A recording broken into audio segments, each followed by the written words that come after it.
Il existe dans la vie des instants mystérieux où tout ce que nous avons appris semble se dissoudre comme de la fumée dans l'air. Peut-être as-tu déjà vécu cette scène étrange. Tu es assis face à ta copie, une question surgit, et malgré tes heures de révision, ton esprit reste vide, comme si la mémoire s'était évanouie. Tu fouilles dans ton esprit, mais il ne te renvoie qu'un silence frustrant. Pourquoi cela arrive-t-il ? Le Bouddha, ce maître d'une sagesse infinie, nous a transmis une réponse claire. Il y a des forces intérieures qui obstruent notre esprit. Elles sont appelées les 5 empêchements, ou en Pali Panca, Navarana. Ces états mentaux agissent comme un voile épais posé sur notre conscience, l'empêchant de recevoir, d'imprimer et de retenir ce que nous étudions. Imagine un instant que ton esprit soit semblable à un vase de cristal.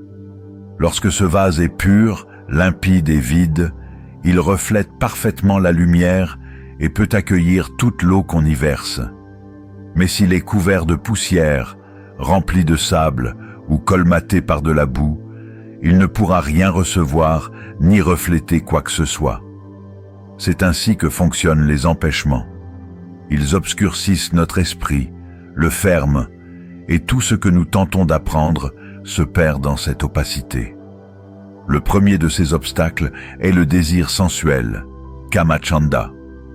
Lorsque ton esprit est absorbé par la convoitise, par la soif des plaisirs, par des images de possession ou des fantasmes incessants, il devient impossible de rester présent. Ton corps peut bien se trouver dans une salle de classe ou devant ton bureau, mais ton esprit est parti courir après des mirages. Dans cet état, rien ne s'ancre, car l'énergie mentale est dispersée. Tu peux lire, relire, écouter, répéter, mais tout glisse sur ton esprit comme l'eau sur une pierre huilée.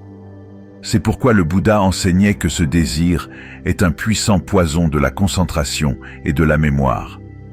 Le second empêchement est la colère. As-tu déjà essayé d'apprendre alors que ton cœur brûlait de rancune ou que tes pensées étaient noyées de ressentiment ? La colère est comme un feu dévorant qui consume toute ton attention. Elle t'empêche de voir clairement, de réfléchir avec justesse, d'ouvrir ton esprit à la connaissance. Dans un tel état, il n'y a pas de place pour l'apprentissage. Le feu intérieur réduit en cendres ta concentration et laisse ton esprit saturé de bruit. C'est pour cela que le Bouddha voyait la haine comme une barrière immense sur le chemin de la sagesse. Ces 2 premiers empêchements nous rappellent une vérité essentielle. L'esprit est un jardin fragile. Si nous le laissons envahir par les herbes folles du désir et par les flammes destructrices de la colère, aucun fruit ne pourra y mûrir. Mais si nous savons apaiser ces tempêtes intérieures, la mémoire devient claire, l'attention devient stable, et chaque enseignement trouve en nous un sol fertile pour germer. Le 3e empêchement dont parlait le Bouddha est celui de la torpeur, ce voile lourd qui plonge l'esprit dans la somnolence. Qui n'a jamais senti ses paupières se fermer malgré soi alors qu'il tentait de se concentrer? Dans ces moments, ce n'est pas seulement le corps qui s'endort, mais aussi l'intelligence qui s'assombrit. Les idées glissent sans laisser de traces, les mots passent comme le vent à travers un rideau fermé. La torpeur agit comme une brume épaisse qui recouvre la clarté intérieure. Même si tu lis, même si tu écoutes, rien ne s'imprime vraiment, car l'esprit est comme engourdi, prisonnier d'une nuit sans fin. Puis vient le 4e empêchement, l'agitation et les remords. Imagine ton mental comme un lac. Lorsque l'eau est calme, elle reflète parfaitement le ciel, mais quand 1000 vagues se soulèvent en même temps, il devient impossible d'y voir quoi que ce soit. Ainsi fonctionne l'esprit agité. Il saute d'une pensée à l'autre, emporté par des souvenirs, des projets, des inquiétudes. Et parfois, ce tumulte s'accompagne de regrets, des erreurs du passé qu'on ressasse encore et encore, comme si l'on se condamnait soi-même sans jamais prononcer le pardon. Dans ce chaos, ni la méditation, ni l'étude, ni même l'apprentissage de la vie ne trouvent leur place. Tout est fragmenté, dispersé, sans direction. Enfin, Le cinquième empêchement est le doute. Ce n'est pas le doute curieux qui ouvre la voie à la connaissance, mais ce doute sombre, corrosif, qui murmure « Tu n'y arriveras pas ». C'est cette voix intérieure qui te compare sans cesse aux autres, qui réduit tes forces et éteint ta confiance. Le doute est comme une ombre qui s'insinue dans chaque pas que tu fais, jusqu'à t'empêcher d'avancer. Mais lorsque tu apprends à voir ta propre valeur, à marcher ton chemin sans t'amoindrir ni t'enfler d'orgueil, cette ombre perd sa puissance. La confiance devient alors ton flambeau, et ton esprit retrouve sa clarté. Le Bouddha nous rappelle une vérité universelle. Pour que l'esprit puisse vraiment retenir, il doit être libre de ses 5 entraves. Le désir qui disperse, la colère qui brûle, la torpeur qui engourdit, l'agitation qui divise et le doute qui paralyse. Quand ces voiles se lèvent, c'est comme si l'esprit redevenait un ciel limpide. Chaque étoile de connaissance s'y fixe naturellement, chaque leçon s'y grave profondément. Alors, ce que tu étudies ne se perd plus jamais. Tu peux l'évoquer à tout moment, car il fait désormais partie de toi, enraciné dans la profondeur de ton être. C'est là la promesse d'un esprit libéré, une attention claire comme l'eau, une mémoire solide comme la terre, et une concentration lumineuse comme le feu qui éclaire la nuit. Alors, comment écarter ces voiles qui obscurcissent notre esprit? Le Bouddha, dans sa grande sagesse, a révélé le remède le plus puissant, la méditation.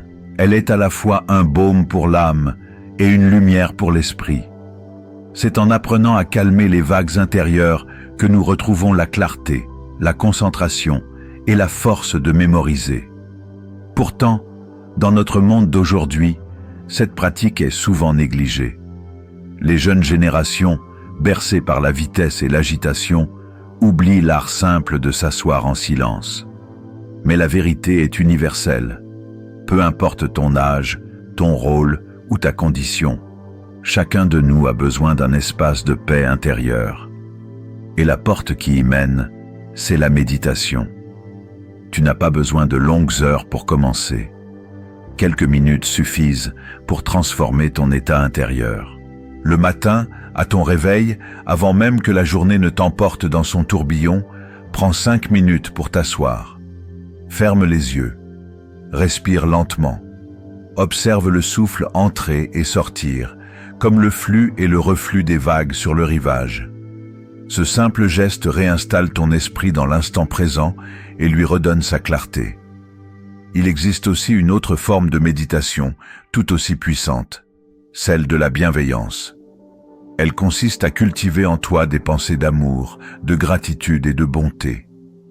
Commence par te les offrir à toi-même, comme un rayon de soleil intérieur, puis étends-les à tes proches et enfin à tous les êtres. Peu à peu, ce courant d'énergie transforme ton cœur et adoucit ton regard sur le monde. Si tu pratiques régulièrement, tu verras ton esprit se métamorphoser. La colère perdra son feu, le doute sa voix, l'agitation son tumulte. La mémoire deviendra plus vive, la concentration plus solide, et chaque étude, chaque apprentissage prendra racine plus profondément en toi. La méditation est un chemin qui se construit pas à pas. 5 minutes aujourd'hui, 10 demain, puis davantage quand ton cœur en ressentira l'appel. Ce n'est pas la durée qui compte, mais la constance. Chaque instant de silence que tu t'offres est une victoire contre le chaos intérieur. Fais donc de ta vie un sanctuaire de paix. Transforme ton esprit en un lieu lumineux, vaste et tranquille. Là où autrefois s'agitaient le doute, la colère et le désir, il n'y aura plus qu'un ciel clair, prêt à accueillir la sagesse et la connaissance.